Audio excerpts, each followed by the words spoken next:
What's going on, everybody, and welcome back to Comic Breakdown. In this video, we are jumping into Venom issue number 19. Now, we have seen a lot that is going on with Eddie Brock. It appears that we're taking a little time out from that, and we're going to be focusing on Dylan. We're going to be focusing on Normie. Normie having Red Goblin, aka Rascal. And I won't lie, I'm a little disappointed, especially after the last issue of Venom, that we're taking this direction and focusing on this. Like, the last issue of Venom was just so hugely revealing, and now we're jumping over into an entirely different story arc. And if you guys checked out the comic from Free Comic Book Day, you'll see on the front cover that this is Flexo. It appears to be some kind of symbiote, possibly Carnage, from 1940. Many of you guys are asking, how is that even possible? Carnage wasn't supposed to be around in 1940.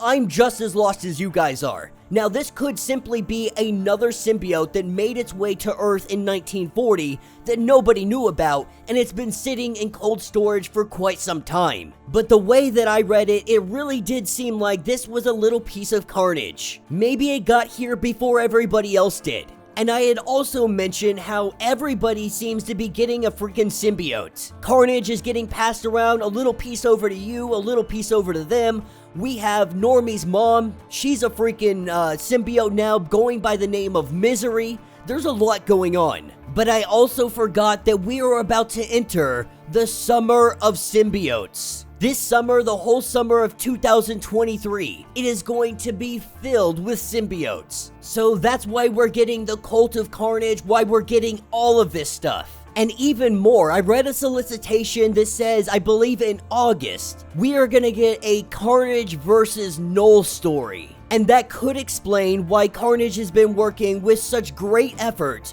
to try and forge weapons and become a god himself. Because he plans to take on the god of symbiotes. He plans to take on the King in Black.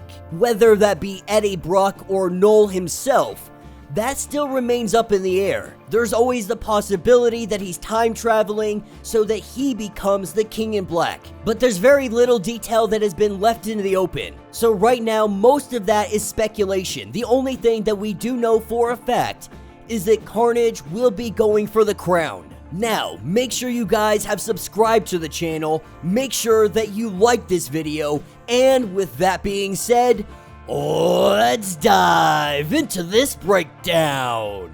Alright gang, so as we dive into this issue, we are picking up at the Osborn residence. We are picking up with Normie. And the truth is, Normie has been having a pretty hard time getting to grips with the fact that he now has a symbiote. Now, his symbiote Rascal, he's not like most symbiotes. He's almost like a little baby. He doesn't understand the world, he has no knowledge of anything else, he just knows what Normie tells him. With Normie being such a young kid, the two of them are truly starting to learn together. If you want to know more about Rascal and everything going on with Normie, you have to check out Red Goblin. And so far, it's been a relatively good story. But this is where we have Dylan Brock showing up at the house of Normie. And Dylan is quickly seeing that Normie and Rascal, they're not really getting along that great. I mean, Normie has been keeping Rascal under the bed, kinda tucked away like the monster that sleeps in the shadows. Because Rascal, he really is seen as dangerous. He's seen as violent, that he hurts people. This is not what Normie wanted. It's not what he signed up for. And while in his head, he is battling with the idea of why Dylan would give him this power. Why would he give him this responsibility? But Dylan goes on to say that they gotta pull him out. That the two of them, they have a mission to do. This is when the doorknob begins to move. Someone is coming into the room. That somebody is Norman Osborn, with Dylan quickly changing back to his regular self, his symbiote disappearing. They make a very quick cover on why Dylan is here. And as they sit at the dinner table a little bit later on, we see that Dylan, he's definitely got a bone to pick with Norman. As the conversation begins to kick off, Dylan is making some very snide remarks, some backhanded compliments. But Norman, he ignores most of this. He knows the man that he used to be. He has so much to atone for. He takes the insults. and he just completely ignores them. While they have this conversation, this is where Norman gets a notification. There's some stuff going down and they need some help out there. With Norman dismissing himself from the table, it doesn't take long for him to take off as the Gold Goblin. And Dylan, being a young kid, he doesn't understand that Norman is trying to atone for his past sins.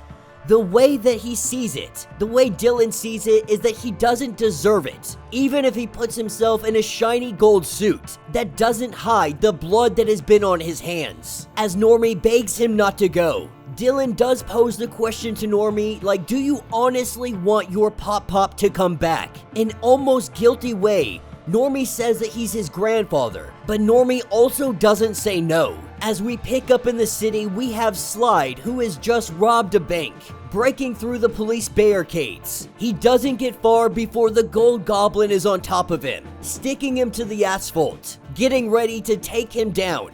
That is where Venom comes swinging in, and they tell him that we hear you're trying to do the right thing, that you're trying to compensate for all the wrong you have done in your life, all the terrible sins that you have committed. The whole time, the Gold Goblin is just trying to break free, but Dylan is giving him one hell of a beatdown, with Norman just trying to get away, trying to find any way he can free himself from Venom's grasp. Venom tells him that he is a dead man, having him pinned down. Venom having him by the throat, getting ready to impale him. That's when Osborn begins to laugh, because Osborn knows that he kinda gets what he deserves. He knows that he deserves this, but in the back of his mind, he always thought it would be Spider-Man. But he has hurt so many people. The way that this Venom moves, he knows it's not Brock. He knows it's not Thompson. He knows that whoever is underneath that symbiote, he hurt them somehow, that he earned all of this pain, this death that he is about to get. As Venom gets ready to impale him,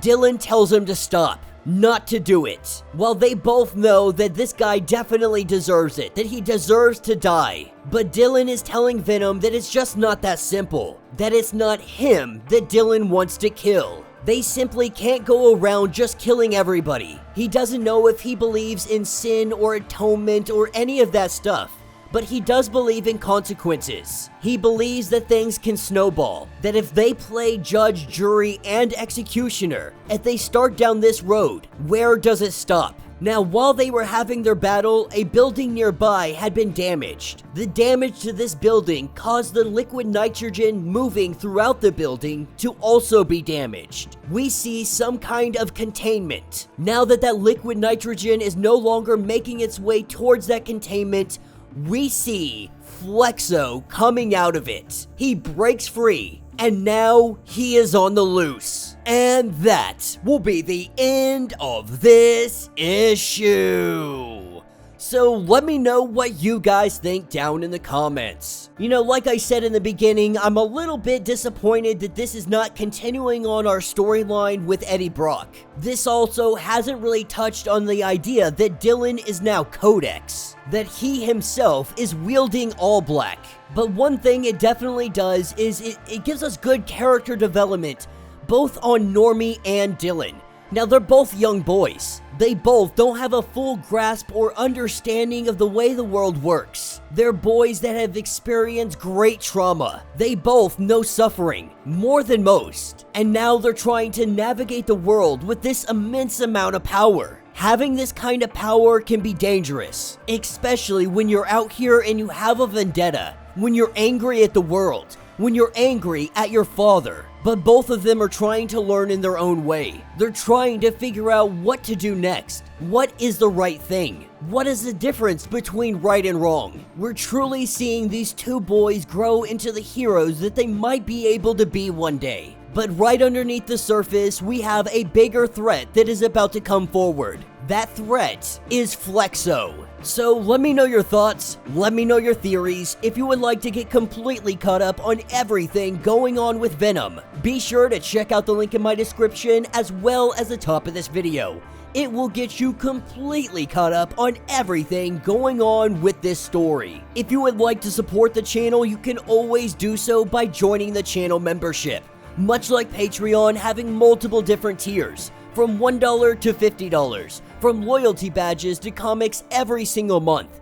Not only does this help out the channel tremendously, but you are getting tons of perks in the process. If you are unable to do this, do me a favor, subscribe to the channel, like this video, hit that notification bell, and with that being said, until the next breakdown.